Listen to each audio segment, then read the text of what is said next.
ગુજરાતી ભાષામાં તાજા સમાચાર, દૈનિક અપડેટ્સ, હાલની ઘટનાઓ. હમણાં જ સબસ્ક્રાઇબ કરો અને નવા સમાચાર પામો. થરાટીમાં રોડ પર સર્જાયા ગમખર અકસ્માત. બસનું ટાયર માથા પર ફરી વળતા મહિલાનું નિપજ્યું કરુણ મોત.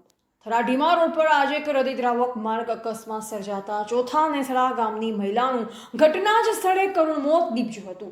અકસ્માતના પગલે સમગ્ર વિસ્તારમાં શોકની લાગણી ફેલાઈ છે. મળતી માહિતી મુજબ ચોથા નેસડા ગામના જસીબેન હીરાભાઈ વાલ્મીકી તેમના પિયર મુડેઠા ગામે ભાઈના અવસાન પ્રસંગે જવા નીકળ્યા હતા. દરમિયાન થરાટીમાં રોડ પર અકસ્માત સર્જાયો. અકસ્માત એટલો ગંભીર હતો કે બસનું ટાયર તેમના માથાના ભાગ પર ફરી વળતા તેઓનું ઘટના જ સ્થળે મોત નીપજ્યું હતું. આ દુર્ઘટનાના સમાચાર મળતા પરિવારજનો અને ગ્રામ લોકોમાં શોકનો માહોલ છવાયો. એક દીકરાએ પોતાની માતાની છત્રછાયા ગુમાવતા પરિવાર પર આપ તૂટી પડ્યું છે. સ્થાનિક લોકોમાં બસ ચાલકની બેદરકારી અંગે ભારે રોષ જોવા મળી રહ્યો છે અને જવાબદારો સામે કડક કાર્યવાહી કરવાની માંગ ઉઠી છે. અકસ્માતની જાણ થતાં જ પોલીસ તાત્કાલિક ઘટના સ્થળે પહોંચી અને જરૂરી કાર્યવાહી હાથ ધરી મૃતદેહને પોસ્ટમોર્ટમ માટે ખસેડી અકસ્માત અંગે વધુ તપાસ શરૂ કરવામાં આવી છે.